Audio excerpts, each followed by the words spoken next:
Seigneur ce soir que nous sommes là. Si nous sommes là, c'est un effet de sa grâce. C'est pas par notre propre mérite à nous. Parce que si nous regardons la parole de Dieu, si nous regardons tout ce que Jésus a fait, frères et sœurs, les jeunes ce soir, on n'a aucun mérite. Et je vous le dis en vérité, le meilleur des hommes de cette terre, aujourd'hui, peut-être il est parmi nous, et puis peut-être que tu es le plus gentil ou la plus gentille. Peut-être que tu aides tout le monde autour de toi, peut-être que tu n'es pas méchant, peut-être que tu pries des heures et des heures dans la journée, que tu lis la parole de Dieu pendant des heures. Tu peux être le meilleur, mais c'est pas parce que tu as des mérites aujourd'hui que tu dois être là. Si nous sommes là, c'est un effet de sa grâce. Si nous sommes là, c'est par la grâce de Dieu. C'est parce qu'un don un jour nous a été fait, et on le dit, c'est un don qu'on nous a donné. C'est un don qui nous a été fait. On ne méritait rien. On n'était que des hommes, des femmes pécheurs privés de sa gloire. Mais Dieu, dans tout son amour, a décidé de nous faire un don. Et c'est le don de la grâce. Alléluia. Dieu soit béni. Alors écoutez, j'aimerais vous le dire, il y en a quelques-uns qui ont reçu cette petite photo, que c'est un enseignement. Loin de là. Je vous le dis en vérité. Vous le savez, je suis un jeune prédicateur. Je sors des écoles bibliques il n'y a pas longtemps. Si vous voulez écouter des enseignants, c'est là-bas. C'est aux écoles bibliques. Mais je sais que ce soir, toujours, il y a des plus anciens que moi qui sont parmi nous, et ils pourraient très bien, eux, nous enseigner la parole de Dieu. Moi, je suis qu'un jeune prédicateur, mais écoutez, bien que je suis un jeune prédicateur, j'ai reçu quelque chose ici dans mon cœur. Et je voudrais vous le partager, je vous le dis en vérité. Ce soir, à la base, c'était une réunion de jeunes, mais je remercie le Seigneur pour l'intérêt que vous apportez à la parole de Dieu. Non pas un homme, parce que l'honneur ne revient pas à un homme. Aujourd'hui, entre hier et aujourd'hui, nous vivons 2 jours qui sont assez spéciaux, et nous savons que c'est les 2 jours de la Pâque. Donc s'il y a quelqu'un à mettre à l'honneur, c'est pas un homme. Et s'il y a quelqu'un à mettre à l'honneur et de qui il faut parler, il s'appelle Jésus. Et Jésus est parmi nous ce soir. Donc j'aimerais vous parler de ce que Dieu a mis dans mon cœur. J'aimerais vous parler de la parole de Dieu. Si je vous parle de ma vie, moi ma vie elle sert à rien du tout. Je vous le dis en vérité que ma vie elle n'est pas grand chose. Et si je remonte à quelques années à l'arrière, bien que je suis jeune, vous verrez qu'une vie de misère, une vie de péché, une vie là au cœur, elle a essayé de profiter de quelque chose du monde, mais elle n'a pas arrivé parce qu'elle ne servait à rien. Mais si ma vie a pris une autre tournure, si ma vie a pris une grande valeur, si ma vie aujourd'hui elle a une grande valeur, c'est parce qu'elle possède Jésus. Elle possède le principal. Donc, avant d'aller plus loin, écoutez, j'aimerais qu'on courbe les fronts tous ensemble, s'il vous plaît. Même que tu n'es pas chrétien, je t'invite à fermer les yeux. C'est un peu mon signe de respect, parce qu'il y a la présence de Dieu parmi nous. Et Jésus est parmi nous, et puis on veut le respecter avant tout. Et on va prier le Seigneur. Je vais demander à Jason qu'il puisse se lever et prier le Seigneur pour chacun d'entre nous. Nous voulons te bénir, Seigneur, pour ta grâce. Et Seigneur, je veux te présenter ces auditoires. Toi, nos frères, nos sœurs, nos amis, nos copains qui sont là, Seigneur. Je te demande de les bénir, de te servir de ta parole, pour leur faire comprendre que, Seigneur, tu es puissant et que tu changes les choses, les circonstances. Moi aussi, je te prie pour ton serviteur. Et je te demande de le bénir, de le remplir de ton esprit, qui parle avec autorité ce soir, parce que tu as donné, Seigneur. Remplis-le maintenant, sinon tu es. Merci Jésus, Amen. Alléluia. Amen, alléluia. Amen, l'Église. Merci Seigneur. Alors écoutez, j'étais chez moi il y a quelques jours, et puis, je vous le dis en vérité, c'était dans mon cœur. Je savais que la Pâque approchait. Et vous savez, normalement, on ne se propose pas pour prêcher. On fait le programme avec les frères, et puis le programme se fait dans la liberté. Et on m'a invité à Amiens hier à faire la réunion. Puis lorsque les jours ils étaient un petit peu avant, j'ai appelé Jason, puis j'ai dit Jason, c'est dommage quand même que notre jeunesse, ça n'est pas toujours au courant de tout. Et puis il y a des jeunes qui sont devenus chrétiens pendant le Covid, et ces jeunes-là, ils manquent d'explication de la parole de Dieu. Donc j'y sais serait bien. C'était une idée comme ça, ce serait bien qu'on fasse une réunion de jeunes un peu spéciale en expliquant qu'est-ce que c'est la Pâque. Alors loin d'un enseignement, mais j'aimerais vous expliquer un petit peu, parce qu'on voit que dans la parole de Dieu, écoutez, on voit que dans la parole de Dieu, dans les Exodes chapitre 12, on voit qu'il nous est parlé d'une Pâque. Mais on voit qu'elle se trouve dans l'Exode. Et l'Exode se trouve dans l'Ancien Testament. On voit que c'est une Pâque qui se pratiquait dans l'Ancien Testament. Et on voit qu'une nouvelle Pâque va être citée. Et cette nouvelle Pâque-là, on va la retrouver dans Jean chapitre 1 au verset 29. Et lorsqu'on va regarder, on voit qu'il y a la Pâque de l'Ancien Testament. Et il y a aujourd'hui cette nouvelle Pâque que nous devons vivre tous les jours. On voit qu'il y a quelque chose de bien précis. Et puis écoutez. J'aimerais vous expliquer un petit peu, et puis c'est ce que j'essaie de vivre aussi, de quelle façon nous devons consommer l'agneau. Parce que lorsqu'on regarde l'Ancien Testament, on en parlait tout à l'heure avec Sony, et puis vous connaissez très bien le texte. Lorsqu'on regarde l'Ancien Testament, on voit qu'il fallait qu'il prenne un agneau, puis qu'il le consomme, mais c'était quelque chose qu'on pouvait, c'était un animal qu'on pouvait attraper. Et c'était un animal qu'on pouvait le tuer, c'était un animal qu'on pouvait le faire cuire et on pouvait le consommer. C'était quelque chose de palpable. Mais notre nouvelle Pâque aujourd'hui, nous ne pouvons pas, c'est pas quelque chose qu'on peut palper, c'est pas quelque chose qu'on peut toucher. Mais par contre, on peut la sentir dans nos cœurs. On peut la ressentir ici dans nos cœurs. Alors écoutez, et c'est ça, vous savez les jeunes, j'aimerais vous dire ces mots-là. Aujourd'hui, qu'est-ce que Dieu nous donne? On se doit de le consommer. On se doit de prendre tout ce que Dieu a à nous donner. On ne prend pas qu'un peu, on ne fait pas qu'un tri, on n'essaye pas de prendre ce qui nous arrange, mais la parole de Dieu, ce soir, je voudrais qu'on la prenne tout entière. Donc même, écoutez, dans l'ancienne Pâque, on voyait qu'il y avait des herbes qui étaient amères. Même que parfois, il y a des mots qui sont amers et qui ont du mal à passer parce que j'ai un orgueil, parce que j'ai une personne, parce que j'ai un caractère, parce que j'ai une vie passée, parce que je ne suis pas n'importe qui dans le monde, ou parce que je ne suis pas n'importe qui aujourd'hui dans la réunion. Même qu'il y a des choses qui sont dures à passer, à accepter. Ben, j'aimerais t'inviter ce soir à prendre tout ce que la parole elle veut donner. Prends tout ce que la parole elle veut donner. Alors écoutez, il faut consommer tout ce que Dieu a à nous donner. Mais écoutez, c'est important. On ne peut pas faire comme dans l'Ancien Testament. On ne peut pas faire comme l'exemple de nous le montrer. Nous ne pouvons pas faire ces choses-là. Pourquoi?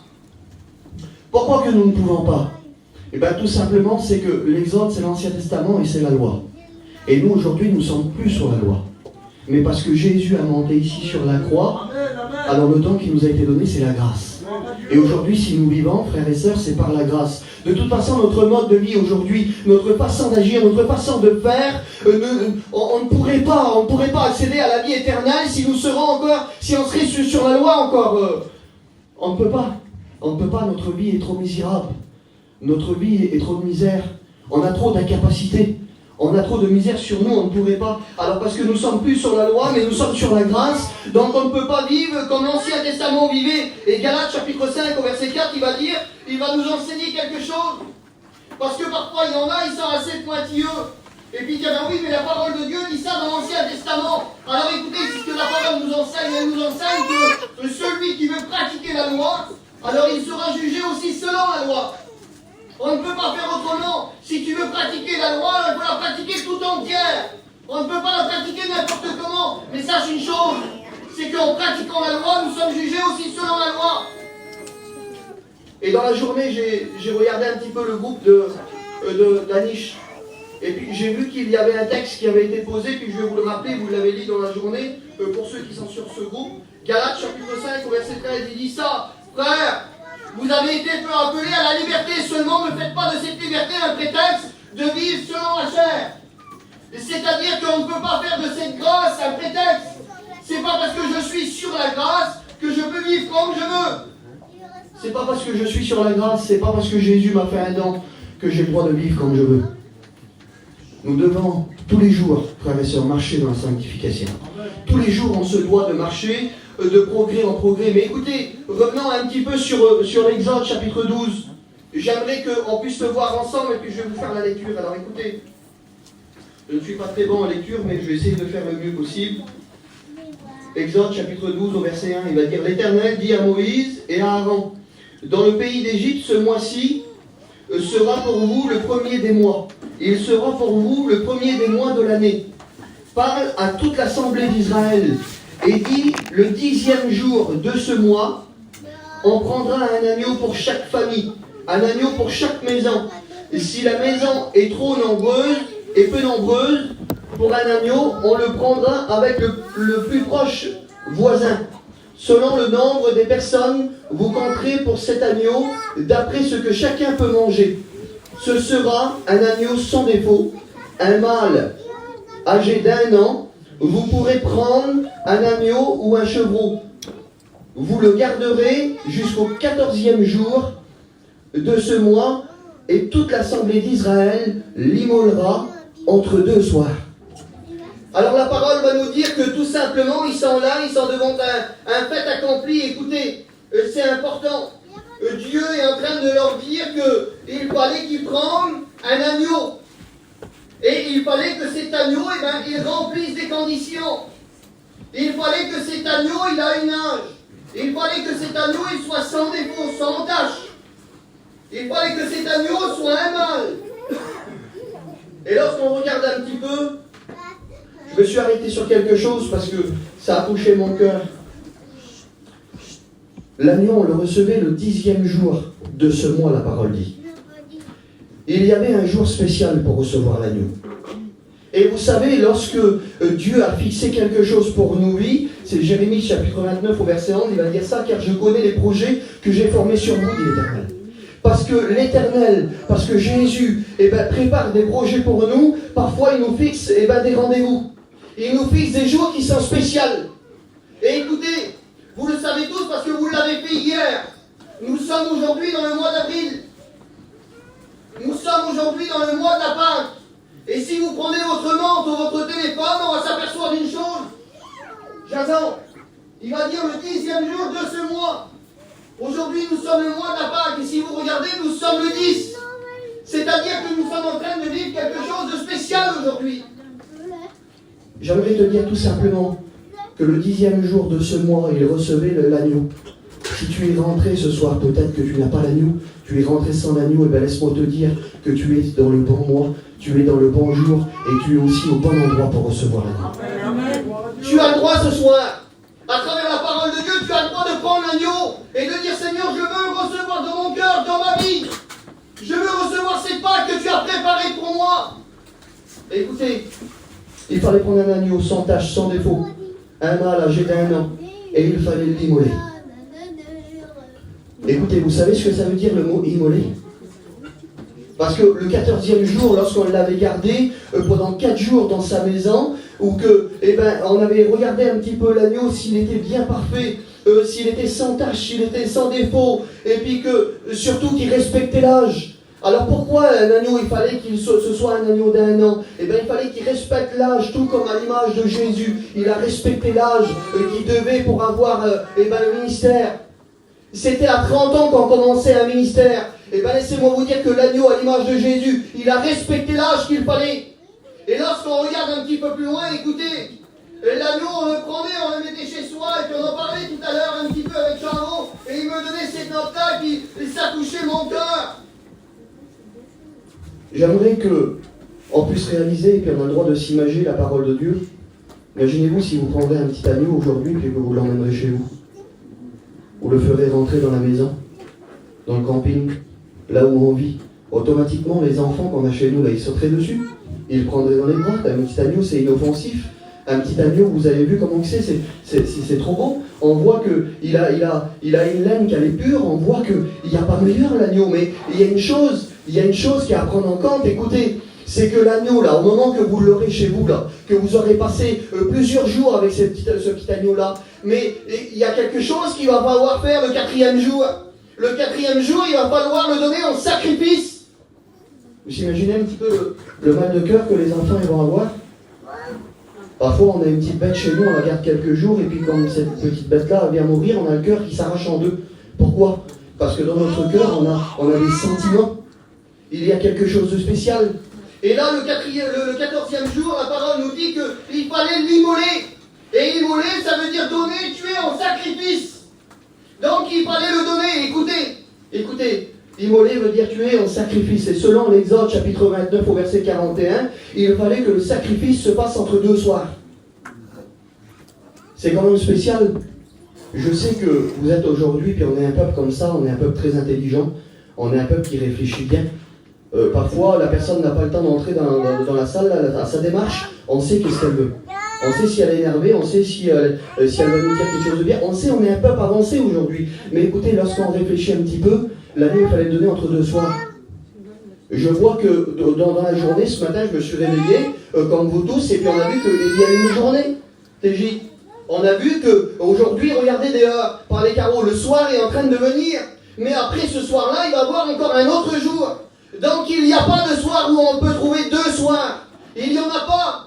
Mais écoutez, c'est important, c'est là que je voudrais vous attirer et puis vous faire comprendre ce que Dieu a mis sur mon cœur. J'aimerais qu'on puisse voir le jour où que Jésus a été crucifié. Ce jour-là, il est important. Il n'est pas le jour qu'on vit tous les jours. Il n'est pas le même jour. C'est un jour qui est extrêmement important. Écoutez, oui, mais le jour que Jésus fut crucifié, c'est-à-dire offert en sacrifice, et écoutez ce qu'il va se passer ce jour-là. Ce jour-là, c'est un jour qui a marqué la terre. Ce jour-là n'a pas été un autre jour qui a été encore. Il y a eu un seul jour comme ça. Vous savez pourquoi? Parce qu'il y a eu un seul Jésus. Il y a eu un seul sacrifice pour toi. Et ce jour-là a marqué tout le monde. A marqué les plus anciens d'Israël. A marqué les prophètes, a marqué le Sanhédrin, a marqué tous les gens qui étaient dans la ville. Ce jour-là a été marqué. Écoutez Matthieu chapitre 27, verset 45, qu'est-ce qu'il va nous dire? À partir de midi, il va nous parler de ce jour-là. Il va dire à partir de midi jusqu'à 3 heures de l'après-midi, le pays entier fut plongé dans l'obscurité. Il y a quelque chose de spécial qui va se faire. Tout à l'heure, j'étais chez moi, j'étais dans le camping en train de méditer. Il était midi, je regardais l'heure, il était midi. Je méditais, puis je voyais les heures passer, je voyais les heures passer, puis d'un seul coup, il est venu 3 heures. Puis j'ai dit, Seigneur, j'ai pas vu de ténèbres, j'ai pas vu de nuit. Mais lorsqu'on regarde la parole de Dieu, il nous parle qu'à partir de midi jusqu'à 3 heures, il y a eu les ténèbres sur toute la terre. Et lorsqu'on regarde un petit peu, le mot obscurci veut dire noir. Il veut dire nuit. Il veut dire ténèbres. Eh bien les jeunes, nous sommes, écoutez, l'église, nous sommes devant la représentation du sacrifice de l'agneau. Il était un sacrifice qui annonçait le sacrifice. Il ne faut pas confondre un sacrifice qui annonce le sacrifice. Et ce sacrifice-là, il nous parlait que cet agneau, il devait être donné entre 2 nuits. Lorsqu'on regarde, lorsqu'il y a eu cette nuit qui est venue dans l'après-midi, à partir de 3 heures, c'est à ce moment-là que Jésus était en croix. C'est à partir de ce moment-là que Jésus était en train de se donner en sacrifice. C'était entre cette nuit de l'après-midi-là et la nuit qui devait venir comme ce soir. Et la seule nuit, ou la seule jour où on retrouve 2 nuits, c'est ici. Et c'est ici, vous savez pourquoi? Parce que l'agneau qui est en train de nous parler dans l'Exode chapitre 12 de l'Ancien Testament, il est une représentation de l'agneau qui va être donné pour chacun d'entre nous ce soir. Jésus-Christ, le Fils de Dieu vivant. Alors oui, mais pourquoi un tel sacrifice aussi? Pourquoi faire ça? Eh bien, lorsqu'on regardait l'ancien sacrifice de l'Exode chapitre 12, c'était pour protéger et pour libérer. Dieu avait donné ce recommandement, c'était pour protéger et pour libérer. Alors, vous savez pourquoi il fallait les protéger et puis les libérer? Surtout les protéger. On prenait cet agneau-là, et puis Charo me le rappelait. Pour être protégé, il fallait prendre l'agneau, et il fallait le donner en sacrifice, c'est-à-dire l'égorger. Et le sang qui coulait de l'agneau, on devait le prendre et le mettre sur le linteau des portes. Parce qu'il y avait quelque chose qui allait se passer, et puis pour la plupart, vous le savez. Mais c'est bien, et c'est bien, le sang sur le linteau des portes, c'est bien, mais le sang sur le sacrifice, il n'a aucune valeur. Il fallait les deux, frères et sœurs. Il fallait que le sang coule, mais il fallait aussi que le sacrifice soit là. Il fallait que l'agneau soit là. Et lorsqu'ils vont prendre ce sang puis qu'ils vont le mettre sur le linteau des portes, à partir de ce moment-là, les chrétiens de l'époque, ceux qui appartenaient à Dieu, le peuple de Dieu, il va être protégé. Il va être protégé, et écoutez, parce que Dieu avait préparé une plaie pour l'Égypte. Et cette plaie-là, on va la retrouver, écoutez, parce que Dieu avait annoncé une plaie pour l'Égypte. Et cette plaie, c'était que la mort allait passer dans toute l'Égypte. Écoutez, c'est important, hein. La mort allait passer dans toute l'Égypte. Et vous savez ce que la mort elle allait faire? Parce que à cette époque-là, ils ne voulaient pas libérer le peuple d'Israël. Alors la mort elle allait passer et elle allait prendre tous les premiers-nés d'Égypte. Elle allait prendre tous les premiers-nés. Mais ceux, écoutez, ceux qui avaient fait ce que Dieu avait ordonné aussi. Oui, lorsqu'on obéit à la parole de Dieu. Frères et sœurs, écoutez, ça se passe par là. Ceux qui avaient obéi et ceux qui obéiront à ce que Dieu nous a laissé hériteront la vie éternelle. Ils seront protégés. Et alors parce que ceux qui avaient ordonné à ce que Dieu avait dit, de prendre le sang et de le mettre sur l'inteau des portes, écoutez, la mort ne les toucherait pas. Et c'est important ce que je suis en train de vous dire. Et c'est que Dieu va les épargner. Ben laissez-moi vous dire que si aujourd'hui... Ah c'est beau Seigneur, je vais prendre mon temps pour le dire. Je vais prendre mon temps. Parce que c'est important aujourd'hui, c'est parce que nous sommes là. Frères et sœurs, si la mort aujourd'hui n'a plus de pouvoir sur nous, c'est parce que l'agneau s'est donné pour nous. C'est parce que l'agneau s'est donné, j'ai marqué ici, écoutez, et bien laissez-moi vous dire que si la mort aujourd'hui n'a plus de pouvoir sur nous, c'est parce que notre agneau à nous, il a vaincu la mort, frères et sœurs, et j'aimerais des amens. Il a vaincu la mort. Jésus a vaincu la mort, et écoutez, c'est important, c'est où qu'il a vaincu la mort? On voit c'est ici qu'il l'a vaincu, c'est à la croix. Vous savez à quel moment que Jésus va vaincre la mort? Parce que c'est important de le dire aussi, hein. C'est à quel moment? C'est pas lorsque Jésus est mort, parce que lorsque Jésus est mort, eh ben, il avait hérité de cette vie, de cette mort-là que tout le monde aujourd'hui pourrait avoir. C'est pas à ce moment-là que Jésus va vaincre la mort. C'est le 3e jour, lorsque Jésus fut ressuscité. Amen, amen. La parole nous dit que lorsque Jésus fut ressuscité le 3e jour, on est dit, il a vaincu la mort. Et c'est à cause de ça, parce que nous sommes aujourd'hui ses enfants, parce que ceux qui sont baptisés il n'y a pas longtemps, parce que vous êtes ses enfants, parce que toute l'Église est ses enfants, alors la mort n'a plus aucun pouvoir sur nous. Le seul qui a le pouvoir sur nous, c'est Jésus. C'est lui qui nous dirige dans toute la vérité. Alléluia. Alors vous savez, bon voilà, c'est à ce moment-là, c'est le 3e jour où que Jésus fut ressuscité, et il va vaincre la mort. Mais il va la vaincre pour nous. Mais écoutez, parce qu'aujourd'hui, il faut le dire, il ne faut pas avoir peur des mots, la mort a un grand pouvoir, et bien même malgré la puissance de la mort, malgré le grand pouvoir de la mort, la parole nous dit que même ce jour-là, la mort n'a pu le retenir. Personne ne pouvait retenir Jésus, et ça se trouve dans le livre des Actes, chapitre 2, au verset 24, vous le retrouverez. Même la mort n'a pas pu le retenir. Laissez-moi vous dire que si dans l'Ancien Testament on prenait un agneau, quand on le voyait, qu'on pouvait le faire cuire tout, notre symbole aujourd'hui de l'agneau à nous, c'est Jésus. Le symbole de notre Pâques aujourd'hui, c'est Jésus, non seulement pas pour un jour, bravo, je ne veux pas le fêter hier comme je l'ai fêté, je ne veux pas le fêter encore juste aujourd'hui, je ne veux pas le fêter un jour ou deux, non. Mais le sacrifice de Jésus, je le fêtais tous les jours dans ma vie. Et c'est ça l'importance des chrétiens, frères et sœurs. C'est que c'est pas simplement pour une journée la vie chrétienne. Le sacrifice de Jésus, ce qu'il a fait, c'est pas pour une journée, il nous a promis l'éternité. Il t'a promis l'éternité à toi. Et même à toi encore qui n'est pas encore à Jésus, si tu l'acceptes, il t'a promis l'éternité. Jésus, il a dit ça, il a dit que là où il allait s'en aller, il allait nous préparer une place afin que là où il est, eh ben nous aussi, il veut que toi aussi tu y es. Écoutez, c'est important. C'est important. Mais c'est tous les jours de notre vie que nous devons fêter, alors que Jésus est notre Pâques, et la parole le dit, c'est dans 1 Corinthiens chapitre 5 au verset 5, il va dire car Christ est notre Pâques. Mais lorsqu'on regarde le mot Pâques, j'aime bien m'arrêter sur les mots, moi, sur la définition des mots. Et lorsque je regarde, eh ben, le mot Pâques, en hébreu, ça veut dire Passa, Pessa. C'est ça, hein? Ça veut dire Pessa. Et lorsqu'on regarde, eh ben, ce mot-là veut dire passer. Oui, mais passer comment? Passer au-dessus. Passer au-dessus, c'est-à-dire éviter une chose, épargner une chose. Écoutez, c'est important. Nous sommes devant un mot qui est très très important, passer au-dessus ou être épargné d'une chose. Eh bien, Christ est notre Pâques. Donc cela signifie une chose, c'est qu'il veut nous délivrer. Si Jésus est notre Pâques, c'est pour la délivrance, à l'image des Hébreux. Écoutez, c'est à l'image des Hébreux. Ce jour-là qui ont été délivrés après la Pâques. Ils avaient été délivrés, c'est à l'image des Hébreux qu'ils étaient captifs dans l'Égypte. Oui, mais pourquoi? Eux, ils étaient captifs des Égyptiens. Ils étaient tenus, ils étaient liés. Ils ne pouvaient pas faire ce qu'ils voulaient. Et Dieu, ils travaillaient jour et nuit. Ils n'arrêtaient pas, ils travaillaient sans arrêter. Écoutez, comme c'est important. Ils n'arrêtaient pas de travailler, ils faisaient tout ce qu'on leur disait, puis s'ils ne le faisaient pas, ils étaient fouettés. Ils étaient tenus, ils étaient captifs, mais écoutez, c'est important. Eux, ils étaient captifs. Mais pour nous aujourd'hui, c'est de quoi que nous avons besoin d'être délivrés. Et si Christ est notre Pâques, s'il est une délivrance, de quoi aujourd'hui nous avons besoin d'être délivrés? Frères et sœurs, les jeunes, Nous avons besoin d'être délivrés de la mort.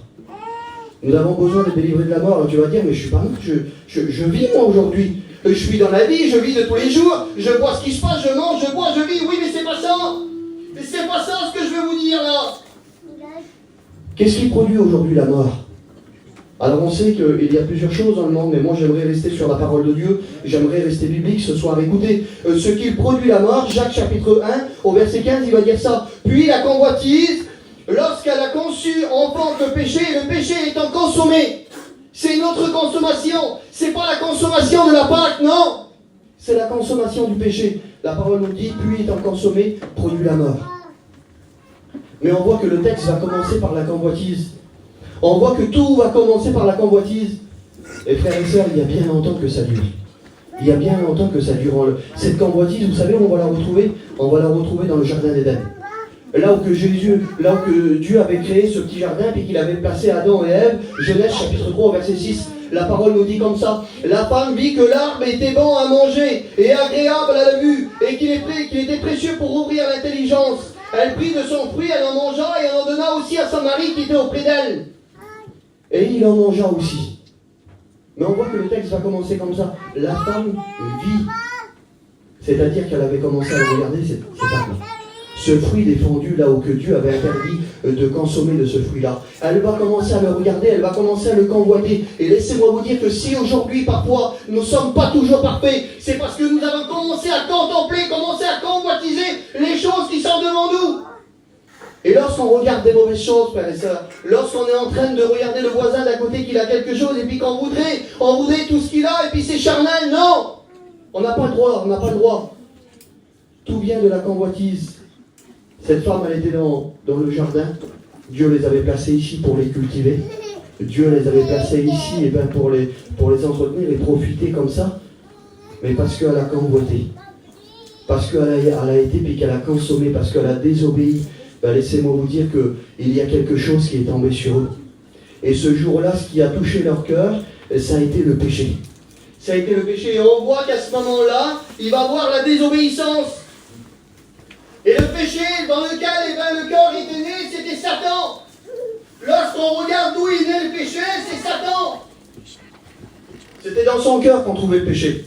Voilà pourquoi aujourd'hui, qu'on l'appelle le père du péché. C'est parce que c'est lui qui l'a enfanté. La parole dit que lorsqu'il était dans le ciel, l'iniquité fut trouvée dans son cœur. Et vous savez ce que ça veut dire l'iniquité? Ça veut dire vieux péché. C'est quelque chose qu'il avait et qui était devenu au monde dans son cœur à lui. Mais ce jour-là, par la convoitise, par la désobéissance, il l'avait transmis à Adam et à Ève. Ils étaient dans le jardin, puis il avait arrivé à leur transmettre. Alors écoutez.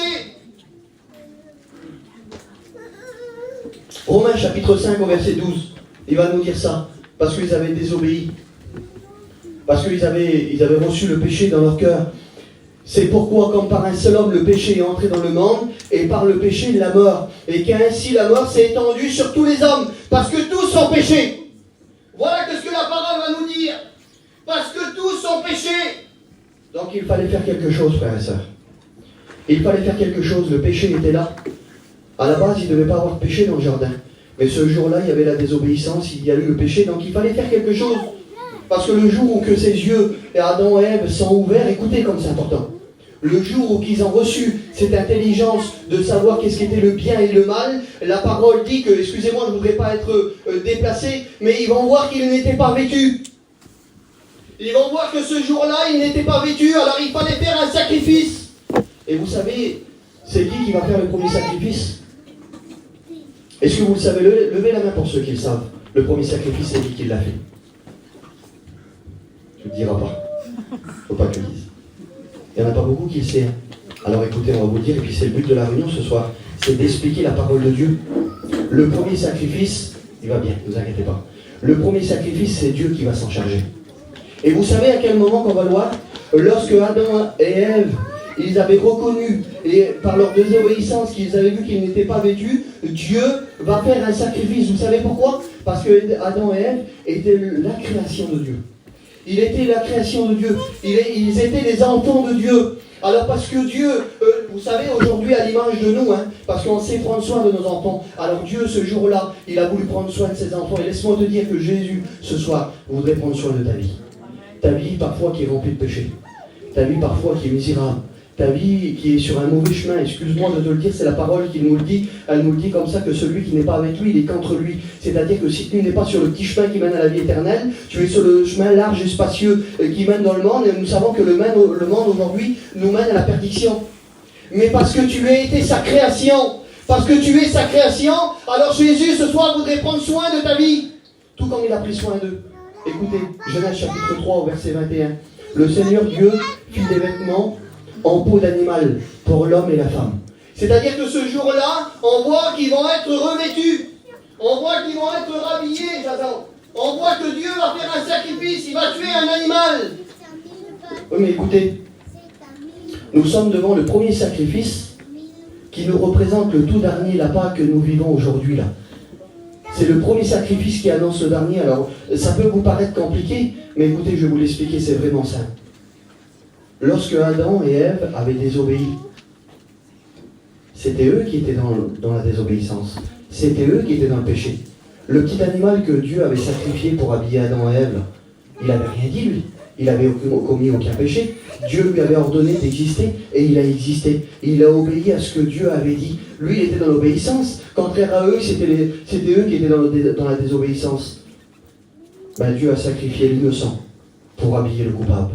Et voilà pourquoi que nous sommes devant une représentation du premier sacrifice que Dieu va faire jusqu'au dernier sacrifice, celui de la croix. Là où que Jésus, lui, était innocent et vit. Il était innocent, il était sans tache, sans défaut. Et même celui qui était à côté de lui à la croix, là, il a dit, mais celui-ci n'a rien fait de mal. C'est dans Luc chapitre 23, verset 39. Il va dire, celui-ci n'a rien fait de mal, mais il va dire nous. Il avait reconnu que lui, il était coupable. Il avait reconnu. Mais il va témoigner de Jésus que celui-ci, il était innocent. Et ensuite, on voit qu'à la suite des choses, il va avoir un premier sacrifice fait de la main d'un homme pour le péché.